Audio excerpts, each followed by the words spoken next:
Good evening mga idol.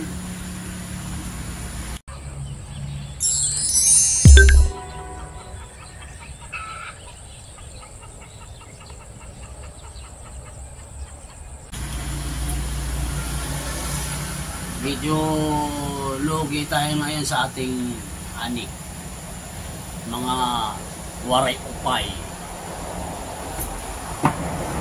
Hanggang sa likod ko, lagyan ko ng electric pan. Inaani namin yan nung 4 na araw na lumipas. Tapos nung nakatambak na, nagsimula ang ulan. Mula nung nakatambak, 3 araw, tuloy-tuloy ang ulan mga idol. Araw, gabi, tuloy-tuloy. Ang lalim na ng tubig sa bukid. Ang resulta, ayan, muntik na lumutang. Kaya kahit basang-basa, pinuwersa ko ng ipatracer. Kasi sayang, nag-umpisa nang tumubo mga idol.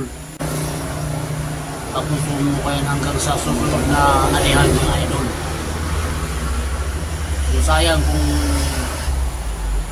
hindi mapakinabangan. Kasi mga idol, yung magpatracer ka ng basa, ang dami pong sayang nun. Sumasama sa dayami yung pagtaksik kasi basa nga. So ang daming masayang. Okay lang yun, ay masayang. Basta kahit na paano nakakuha ako ng pagkonsumo. Wala tayong magagawa, gang talagang buhay na magsasaka mga ito. Ano na eh, Fire Prevention Month, Marso. Pero ano nangyari? Mas matindi pa sa La Nina. Miri mo. Actually, ang ulan dito nagsimula pa ng November. Medyo kumalma ng konti, nakikita yung araw. 3-4 na araw, ganyan. Tapos bumalik ko yung ulan. Tapos ito ngayon, kung kailan tag-ani na, Miri mo yun, 3 araw straight ulan, walang tigil. Hindi na ano yan, mainit. Kaso nung pinatambak ko agad kasi parang nakitim bigla yung langit. Yung pala yung mangyayari 3 araw. Kasi ngayon, makulimlim, hindi may bibilad yan. Kaya ang ginawa ko, ayan, nilagyan ko ng electric pan. Pinangin-hanginan ko para kahit hindi pa uminit, hindi siya tuluyang tumubo dyan. Kasi pagka ganyan mga idol, malalim ng tubig sa bukid, basang-basa na yan eh. So wala kayo ibang choice, ipatracer para kahit pa paano may makukuha ka pa kahit wala na sa kalahati. Ayan. Saka marumi kasi yung ganyan pagka basa yung dayami. Basa yung mismong dayami para basa. Kasi hindi kayang ibuga ng blower yan. So marumi siya. Pero okay lang yan. At least ay nakuha pa ako. Ganun talaga eh.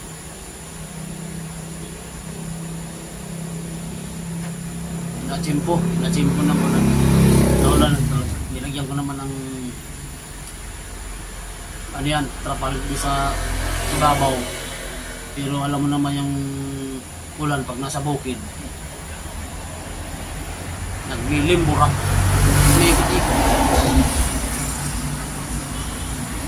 Yun mga idol, medyo ano ta ngayon, medyo lugi tayo sa ating tanim ngayon na palay. Ano ko lang dyan, medyo na may makukuha pa tayong pangkonsumo pa. Yung puhunan, may balik pangkonsumo. Kasi mahal ang bigas ngayon mga idol. Mahal ang bigas. Pero ang palay ngayon mga idol. Ang palay ngayon. Tag-ani nga, tag-ani. Taklan.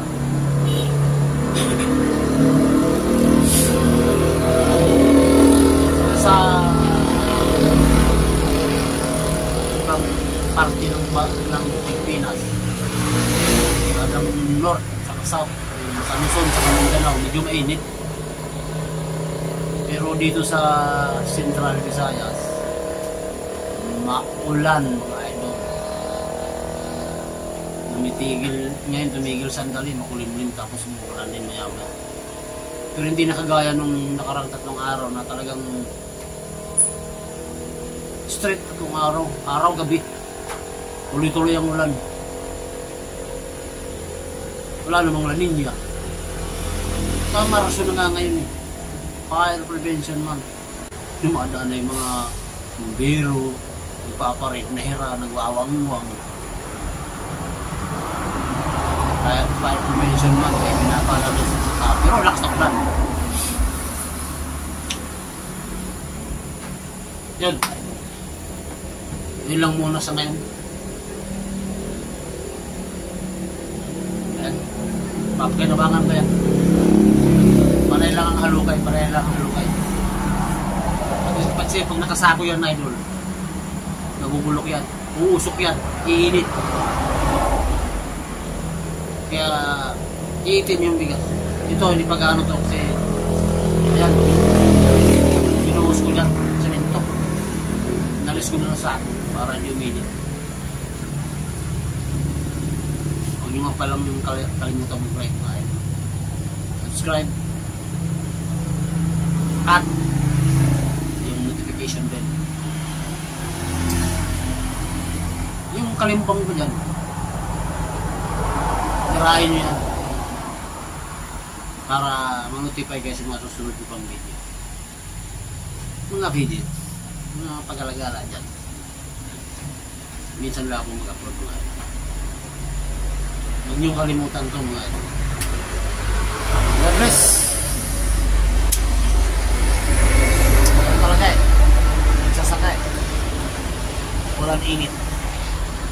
Ang kalaman mga ito. Walang init.